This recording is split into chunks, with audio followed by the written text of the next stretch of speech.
You must be willing to burn in your own flame. How could you rise anew if you have not first become ashes? Friedrich Nietzsche. There are moments in life that feel like unravelling, like the skin you've worn no longer fits. The story you've told about yourself starts to collapse under its own weight. What you believed you needed becomes unbearable. Who you thought you were begins to fade. Nietzsche called this the beginning of becoming. Most people run from it. They call it failure, confusion, identity crisis.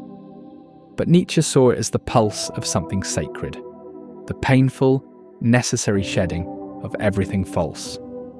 The first tremor in a process he believed was the point of life itself, self-overcoming. Not improvement, not success, but becoming.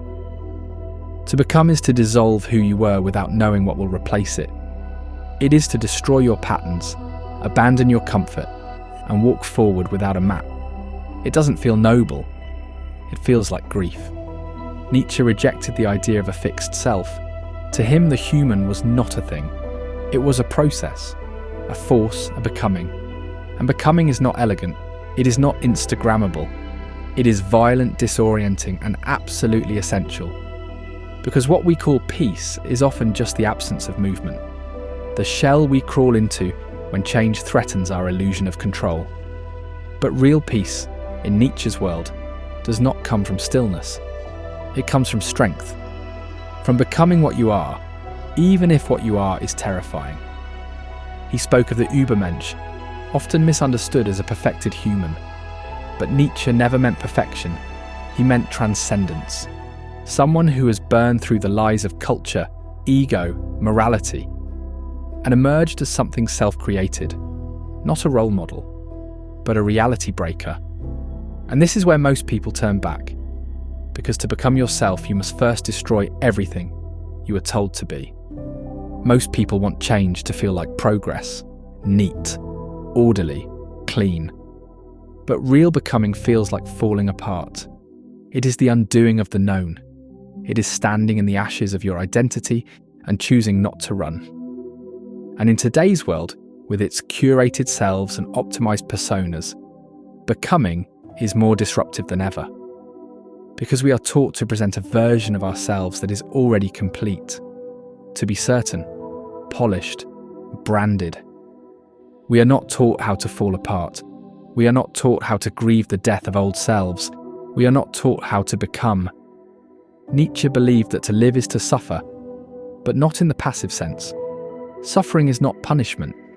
It is the pressure of transformation, the tension of the old fighting the new.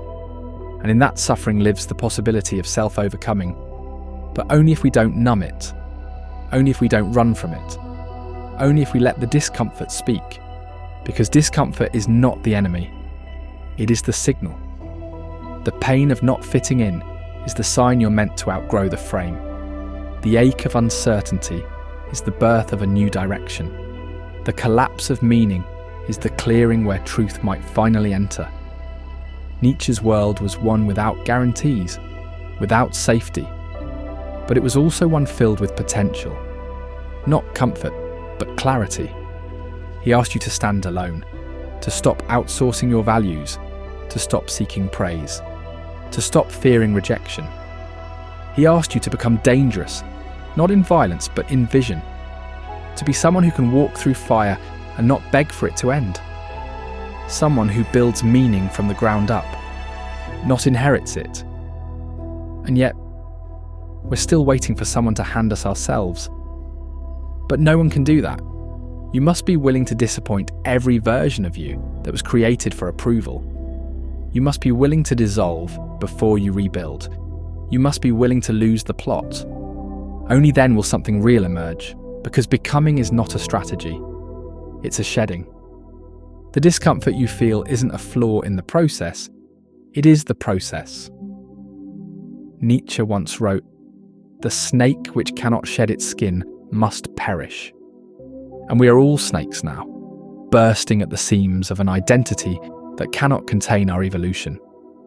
So if you feel like everything is falling apart, good. It means the old story is no longer sustainable.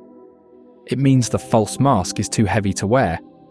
It means you're finally stepping into the burning. And yes, it will hurt. But in that pain is the path. Not to who you were, not to who you're expected to be, but to who you could become, if only you're willing to let go. This is not a breakdown. This is the threshold. This is the discomfort of becoming. And it means you're finally alive.